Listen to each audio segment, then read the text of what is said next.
Hi, my name's Taylor Rhodes, and this is Dudley Brown with the National Association for Gun Rights. Together, we have nearly 50 years of political experience under our belt.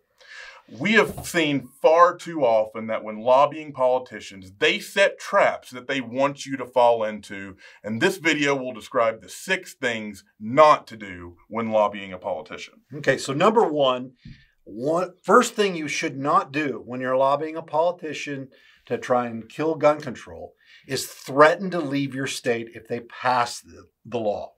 Now, does that make any sense if you really think about it? You're telling a politician, I'm a conservative, I believe in the Second Amendment, you don't agree with me, I'm going to leave your state if you pass the bill. You're actually lobbying for the bill. Think of when a Hollywood movie star like Alec Baldwin says, if a Republican's elected, I'm going to leave the country. What do we say? Go for it. Oh, good riddance, I'll buy you your ticket, right? Well, that's exactly what a lefty politician is saying and thinking in their brains is, yes, I want you to leave. Get out of my state. I want a socialist utopia in the state of Colorado or whatever the state might be, okay? So that's the first one. And I think that's the biggest trap. And it's by far the biggest trap. Our side tries it so often. Even if you are going to leave and you want to move out of a state because the gun controls are too much, like so many people did with California, you know what? That's not a great lobbying tactic. So let's go to number 2. So number 2 is another one that we unfortunately see far too often, is threatening politicians with acts of violence. I know I'm upset when they are going through the legislature, trying to steal your freedoms, trying to take your guns, trying to force you into unconstitutional background checks. But unfortunately, we need to go through the legislative process to act, to change the laws the way our Constitution provides the path to do so. Yeah, and the problem with that is when you threaten them, you've fallen into that trap that then they get involved, the state and law enforcement, who of course get to prosecute you, and they get to show one more example of these unhinged gun people. It actually doesn't help at all. I know some people will say it does. No, it doesn't.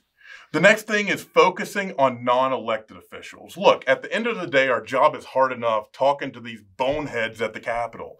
We do not need to spend any time with people that have zero power. So protesting out in front of the Mom Demand Action headquarters, while that may be funny and it may, make a good meme, at the end of the day, it does absolutely nothing. Well, and I remember when some activists would go to the house of a bereaved parent who lost a child, for instance, in Columbine, and protest in front of their house. I'm like, you just give the cameras another reason to talk about a dead child or something, and that man to get in front of the camera and make an emotional appeal. That's not good for our side.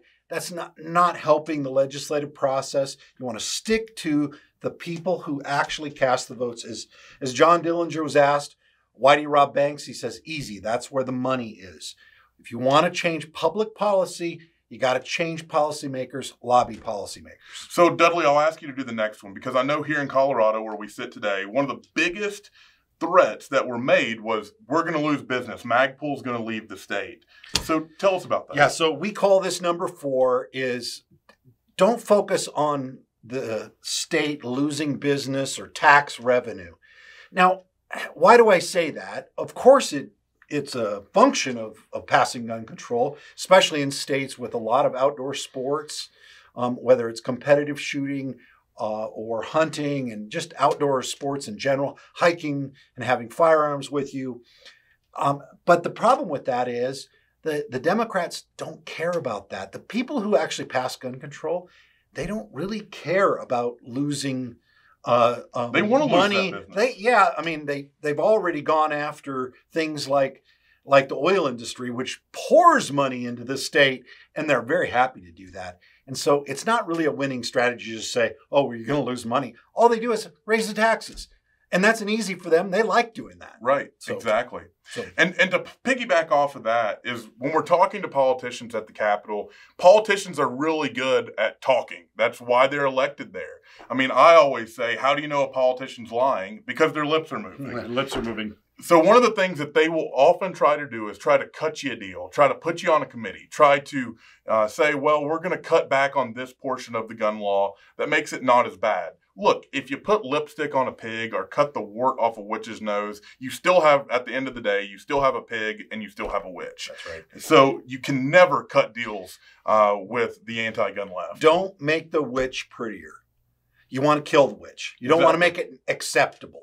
So, right. Yeah, never cut a deal. The deals never work. You don't earn any good graces with the left by agreeing to, a small portion of red flag. Right. It makes no sense. At the end of the day, red flag is red flag. An assault weapons ban is an assault weapons ban. So, Dudley, tell us the number one rule that you should always remember when dealing with anti-gun politicians. Yeah, we put it number 6, but it's really the most important rule, and is never forget what anti-gun lawmakers have done to you. Never, ever, ever forget that. If they vote against you, don't cut them a deal. I mean, Jesus can forgive them for it, but I'm not forgiven for them. Never, ever apologize for a politician who voted against your freedoms. I don't care who they are. I don't care what party. I don't care when they did it. I don't care the circumstances.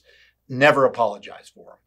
Never forget it and go back to the ballot box. Someday make them pay the ultimate price, which is losing office. That is what politicians hate. Thanks so much for watching. We really hope this information was useful to you. Be sure to smash that Liberty bell at the bottom, subscribe to our channel, and of course, at the end of the day, be sure that you are a member of the National Association for Gun Rights. Thanks so much. Thanks.